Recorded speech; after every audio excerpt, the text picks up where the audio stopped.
It's a story with a very unexpected ending between a guitar player and a clarinet player who are both hard of hearing. I found out how a medical device brought two musical strangers into harmony in more ways than one. It's a story that starts with a girl who loved music, yet couldn't quite hear. It was difficult in school. I think it affected my learning, my self-esteem, but I didn't want anybody to know I had hearing loss. But she played on. I struggled with words, but not with music. Marcia wore hearing aids for years until she heard about cochlear implants. The electronic devices carry noise past the damaged part of the ear straight to the hearing or cochlear nerve. Her results were so good, her audiologist asked her to convince someone else he needed an implant too. And you were excited to talk about this. Oh, yes. And she asked me if I would be interested in talking with her father-in-law, and I said, certainly. So I gathered all my materials, and it was all business. Mike was a music lover, and then his hearing hit a fever pitch. And I turned to one of my brothers and I said, the flute is off key.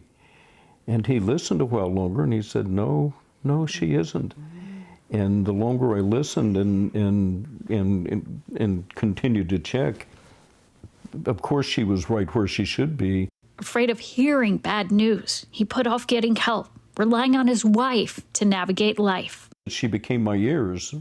She did my hearing for me. When he lost his wife, he lost his way. So you had this emotional grief you were going through, and you lost your sort of way of navigating with the general public. Yes. My sons and grandkids, and then my daughter-in-law, who was an audiologist, and they knew that there was a solution, and so they pushed me.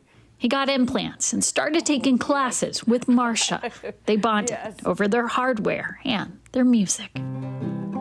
There's a storm across the valley, clouds are rolling in, and the not hearing causes many people not to be able to engage in the things that they love doing.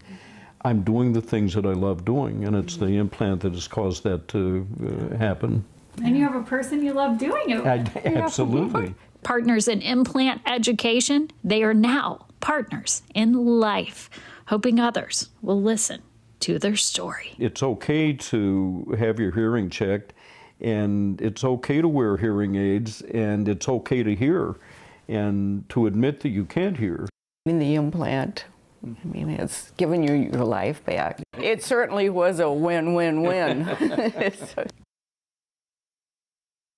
Win-win-win. Cochlear implants can be an option for people who are having severe hearing loss. We wanted to know more, so we have the matchmaker / audiologist, Mike's daughter-in-law, Christy Kenny, joining us right now to talk a little bit more about cochlear implants. First of all, you didn't see that love story coming. Definitely did not.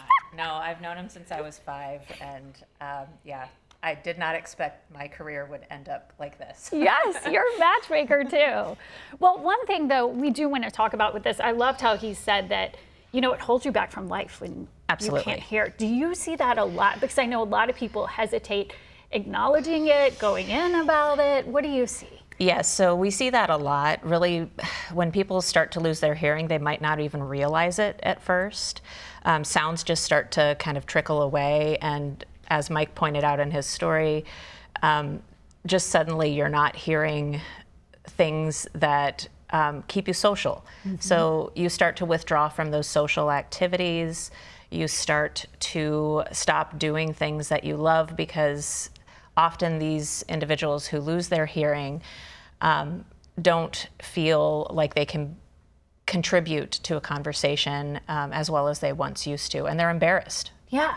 And there's isolation in that. There's absolutely isolation. I think Mike really encouraged people, go in, get checked out. But I know there's a few options. Everyone knows about hearing aids, but cochlear implants may not be as well known.